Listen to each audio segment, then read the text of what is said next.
Well, as part of all of that, there was a comment yesterday by the chair of the ANC, the Minister of Mineral Resources and Energy, Gwede Mantashe, in which he said that Fikile Mbalula got carried away in his comments about the pool that was not a fire pool, but really a pool at Nkandla. Earlier this week, Mbalula said the ANC had protected former President Jacob Zuma when he was doing the wrong thing, including how the ANC claimed the pool at Nkandla was a fire pool when everyone knew it was a normal pool. Now, Mantashe says Mbalula will have to learn how to manage his words, saying that when you lead, you count your words so you don't catch fire. Rebone Tau, a political analyst, joins us now. Rebone, good afternoon to you. I mean, this is vintage Mantashe. You know, you count your words so you don't catch fire. But he's been quite critical of Mbalula, isn't he? Good afternoon, Stephen, and to the viewers at home. Absolutely. I mean, for him to even say that Mbalula got excited because of the media and the cameras, that shows that he's very not pro-Mbalula in terms of how he's behaving. And it's actually something that is not common in the ANC for a Secretary General to critique someone that he's serving within the same structure. Could he be almost speaking for other people in the ANC's top leadership, on the NEC or even in the top 7? I mean, normally the Secretary General of the ANC is someone you never criticize in public. Absolutely. I mean, this is the person who is the engine of the organization, who is the person who's running the day-to-day business of the organization. And, I mean, there has been some serious concerns, about Mbalula, some of the remarks that he would make, as the Secretary General. I am not being someone who's a unifier, and some people have said, I mean, he does not want to grow up. I know people that have served with him in the Youth League when he was Secretary General, raising their concerns that there is nothing new about Mbalula. He still remains that Mbalula that they led with in the Youth League. It's fascinating, isn't it? Because no one can be surprised. I mean, I remember I was a young reporter at the time covering him when he was leader of the ANC Youth League. You've written a book on the Youth League, so you know him better than I do. But no one can be surprised that Fikile Mbalula is Fikile Mbalula. No, absolutely. I mean, I remember even going to 2022 conference, when I was speaking to some of the former leaders of the Youth League, because you had Mdumiseni Ntulu, who's fairly young, who was contesting for that position, and then you had Mbalula on the other hand, who comes into the race just on the eve of conference, and people are like, we're actually more comfortable with Mbalula because you know the character that you're dealing with. And look at this character today. He's going to score on goals for the ANC going to these elections. Both Mbalula and Mantashe have said something similar, which is that Zuma's sort of already left the ANC. Now, that may be true politically.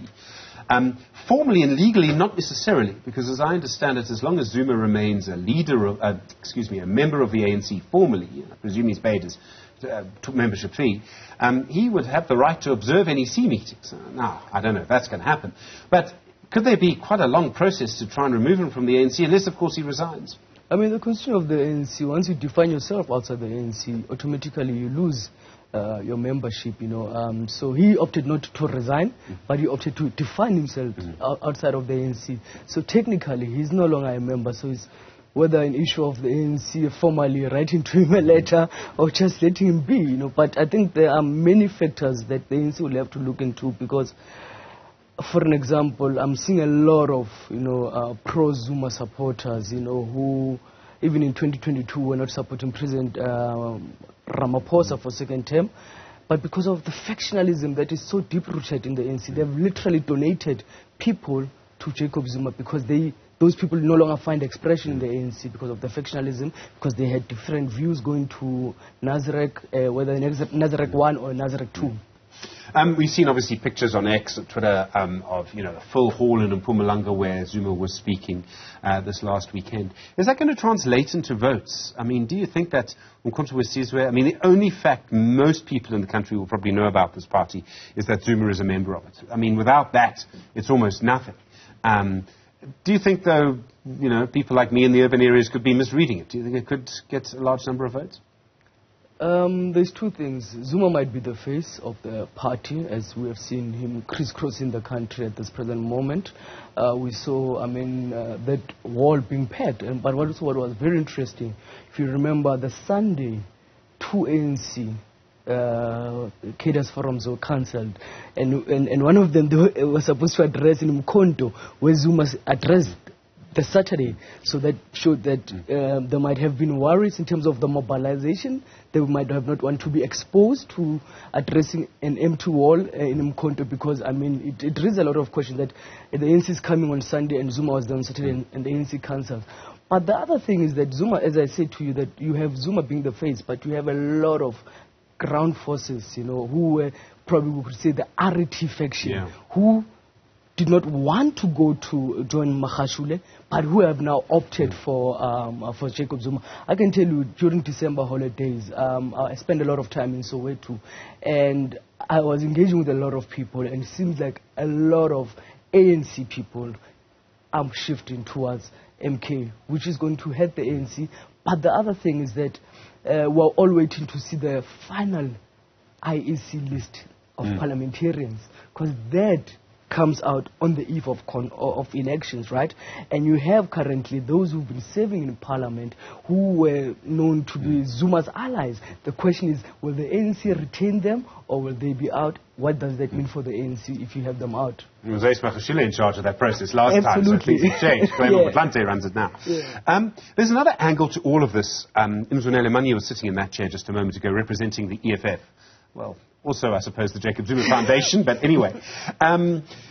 And it seems to me quite interesting that there's a group of people who all say publicly that they want the ANC removed and they don't like President Ramaphosa. And this includes a range of people. So it includes Julius Malema and the EFF and Manye. It includes former President Jacob Zuma. It includes Ace Magashule. And yet, between them, they're three separate parties. Now, if they've all got the same agenda, it's surely easier to work together. The fact that they aren't working together, what does that tell us? I mean, all these people come from the same organization. Yes. They all know each other well. Exactly. Both, Julius and former President Jacob Zuma served together, as one being the president of the ANC, one being the president of the Youth League. But what is very interesting is saying that they're not able to find each other. I mean, we saw that Carl tried also to establish his own party, but then he decided to now join the EFF because he was seeing that his party is not growing, you know. But it's an issue of they splitting the numbers. But I've been also following on X, you know, that there might seem to be at a later stage after the elections are announced, they might have those negotiation talks, which might be putting the ANC to the corner and say, remove your candidate, and probably will give you the numbers to get that 50%. Because definitely, I don't think that after this Zuma saga that the ANC will get 50%. It will definitely go down below 50%. And removing the leader of the ANC just to form a coalition would be hugely divisive within the ANC. Someone would have to replace Ramaphosa. That would lead to a difficult argument, surely. Absolutely. I mean, I've been saying, if you look at the ANC currently, then who after Ramaphosa? Because you look at the type of leaders that are there, you know, because either way, Ramaphosa is not coming back as the president of the ANC 2027, you know. And I can tell you that immediately after this elections, you know, after the cabinet has been put in place, we're going to see now those divisions now building up to the next conference.